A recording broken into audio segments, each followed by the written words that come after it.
लीजिए प्रस्तुत है डॉक्टर लक्ष्मण यादव की लिखी डायरी प्रोफेसर की डायरी का भाग 13। कुलपति की पिस्तौल। इस भाग का नाम है, घटना है 16 दिसंबर 2013 की। दिल्ली विश्वविद्यालय के कुलपति प्रोफेसर मार्कंडेय सिंह को चाहने वाले मानते हैं कि उन्हें डीयू को बहुत कुछ दिया। उसमें एक नायाब चीज थी, अंतर्ध्वनि। अंतर्ध्वनि नाम से डीयू के सालाना जलसे की शुरुआत पूरे तामझाम के साथ ही की थी। कॉमनवेल्थ गेम्स के बाद उजाड़ पड़ी करोड़ों की इमारतें अब डीयू के सालाना जलसे के काम आ गई। आज इसकी रंगारंग शुरुआत होनी थी। सभी कॉलेजों के शिक्षक, कर्मचारी और विद्यार्थी कॉमनवेल्थ गेम्स के वक्त बने रग्बी स्टेडियम में जुटे हैं। अकादमिक नजरिए से देखें तो विद्यार्थी की कलाकारी, कर्मचारियों की मेहनत व शिक्षकों के निर्देशों ने पूरे परिसर को सजा दिया है। चहुओं और रंगीन पर्दों से सजे पंडाल, तगड़े साउंड सिस्टम से लैस मंच के बीच पूरा विश्वविद्यालय उमड़ रहा है। तभी भीड़ में हलचल सुनाई पड़ी। दिल्ली विश्वविद्यालय के vice chancellor professor Markandey Singh हाथी पर बैठकर मुख्य सभा स्थल तक चले आ रहे हैं। अब तक के आजाद भारत के इतिहास में किसी भी विश्वविद्यालय के कुलपति यूं गज गमन सुख नहीं नसीब हुआ। डीयू के लोगों में हाथी की 1922 से ही खड़ा है। आज उसे चलता देख डीयू झूम उठा। मैं सोचने लगा, गनीमत है कि डीयू के लोगों में हाथी है। कहीं भैंस होती तब कुलपति उस पर बैठ जाते। भैंस पर बैठ जाते तो भैंस चांसलर ही हो लेते। दरअसल भैंस हमारी सभ्यता के मुहाने पर खड़ी है और हाथियां राजा दरबारों के सामंती ठसक का प्रतीक है। अपने वाइस चांसलर को हाथी पर बैठा देखकर बतौर एडहॉक हम सब ने यही सोचा कि एक दिन यह हिलती डोलती हाथी हमें भी परमानेंट जरूर करेगी। मगर बाद में पता चला कि वह हाथी खुद दिहाड़ी पर आई थी। महावत को सरकारी पेमेंट क्लियर कराने में भी कई दिन लग गए। सभी एडहॉक अपने अपने कॉलेज वालों के साथ इस महान दृश्य के गवाह रहे। राष्ट्रबंधु कॉलेज में हिंदी प्रोफेसर के चिरंजीव कुमार इस दौर में टूडा के लिए व्यंग्यात्मक पर्चा लिख रहे थे। इस बार के लिए लिखा कि कुलपति ने जो रवायत रची उसके बाद में कोई कुलपति निभाने की काबिलियत नहीं रखने वाला। रंगारंग आयोजन चलता रहा। क्रिकेट मैच भी हुआ जिसमें कुछ एडहॉक भी दोनों तरफ की टीमों में चुने गए। बाद में पता चला कि एडहॉक अपनी VC11 में क्रिकेट खेलने के लिए तो चुन लिए गए हैं, लेकिन परमानेंट कभी नहीं हो पाएंगे।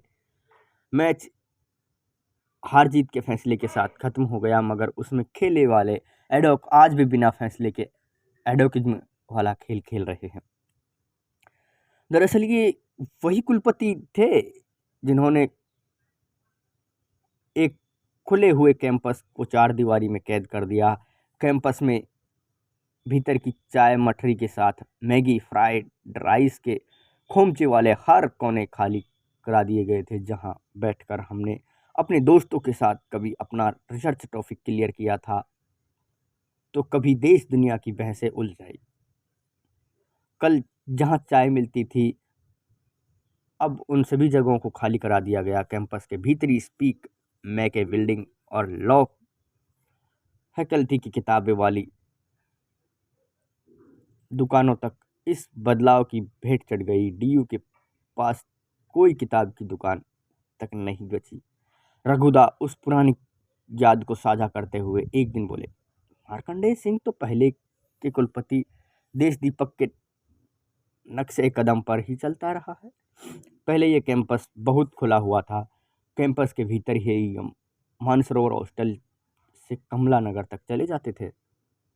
चाचे दी हट्टी के रावलपिंडी वाले छोले भटूरे, बिरसा मुंडा कॉलेज के सामने वाले ब्रजमोहन काका की भेलपुरी, डी स्कूल की नींबू मसाला वाली चाय तक हम एक साथ घूमते। अब तो जैसे पिंजरे में कैद अजायब घर बन गया।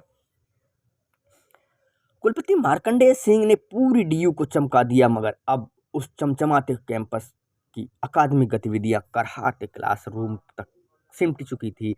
ये खेल बाद में समझ आया कि ओबीसी एक्सपेंशन के नाम पर मिले पैसों को एक ऐसे दुरुपयोग किया गया।